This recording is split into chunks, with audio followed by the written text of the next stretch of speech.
Hey guys, my name is Aaron Short. I'm a real estate investor, have been for the past 10 years, and a buyer's agent helping people find high-performing real estate investments. Today I wanted to look at my own portfolio, my own experience, and see where I got started way back at the very beginning, analyze my first deal, see what I'd do differently now with the experience and knowledge that I now have. So let's have a look. Okay, so this is my first house. So this is a house that I built with my dad when I was about 20 years old. It's a 5-bedroom, 3 living room, 2 bathroom, double garage house. And we built this one through Metricon. Let's check out the backyard.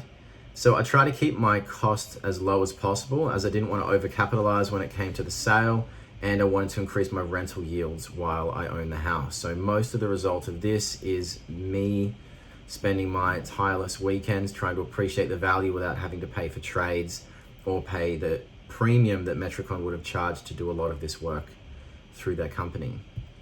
Okay, there's the rumpus room there. Master bedroom. So if anyone's built through Metricon or any other project home builder, you'll notice that the standard inclusions that come with a house are quite crap, and they'll charge you quite a large premium to upgrade. Now they do this because there isn't a lot of profit in these project home builders for their standard price with all the standard inclusions, as they have to keep their prices quite competitive. Where they make a lot of their money is with the upgrades. It's quite easy to spend an additional $100,000 on just the luxury upgrades. But you'll notice that if you stick with a lot of the standard inclusions and get trades to come in afterwards, often you can do it at quite a discounted price. But I didn't really do that too much. I did as much as I could myself, and I stuck with the standard inclusions, which looked okay. It was just a rental at the time. Okay, so this is the floor plan. I lived in this bedroom, and I rented out the other 4 bedrooms separately. So the cash flow that we're receiving for the entire house was about $900 a week. And the rentals that we were receiving for the house were about $900 a week, and the cash flow that we were getting was about $500 after all expenses were paid. So we're making some killer cash flow. Okay, so this is the kitchen and the living area. So you'll see most things are quite standard. We upgraded on a few things like the Caesar stone here, but everything else is quite standard. And that brings us back to the front. Okay, so there are 3 core principles that we look for when we purchase an investment property for our clients. The first one being is having initial equity. So can we have initial equity straight off the bat? And we can do this with one of 3 ways. In the case of my first home, we noticed there was a premium for brand new houses, so they were going to sell for more than the house cost us to build. We have that initial equity straight away. Second way to do it is to renovate value upon purchase. So you purchase, you renovate, you get it revalued, and it's worth more than you bought it for. You've got your initial equity. And the third way is to buy under market value. Okay, so the second core principle that we look for is cash flow. How much money is it making you? So in the case of this one, we rented out per room, and it was cash flowing $500 per week. After all expenses were paid, so we're getting some really good cash flow.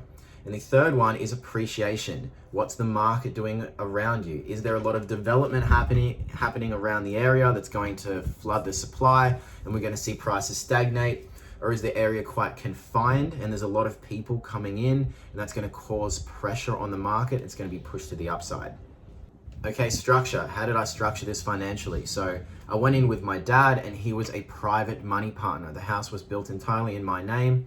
That way I could get my first homeowner's grant. I could also live in the property and make it my principal place of residency. It takes a year after you move into your home to make it your principal place of residency. Then you can sell it tax-free. So that's how we structured it. Afford it. How did I afford it? So I had a little bit of savings at the time. As I said, I went in with my dad, so I only had to come up with half of the deposit. And I could use my first homeowner's grant, which at the time was $15,000. And I could use that towards my deposit, and I was able to make things work.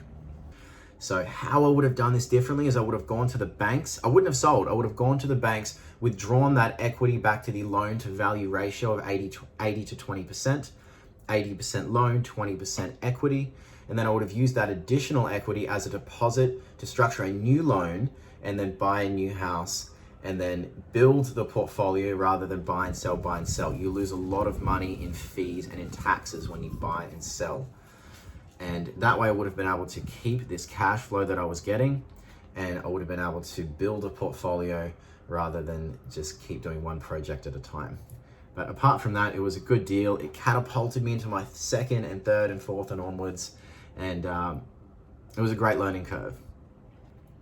Okay, so my name is Aaron Short here from 360 Buyers Agents. I help investors find high performing real estate investments. Give me a call if you want to start your real estate journey. Thanks.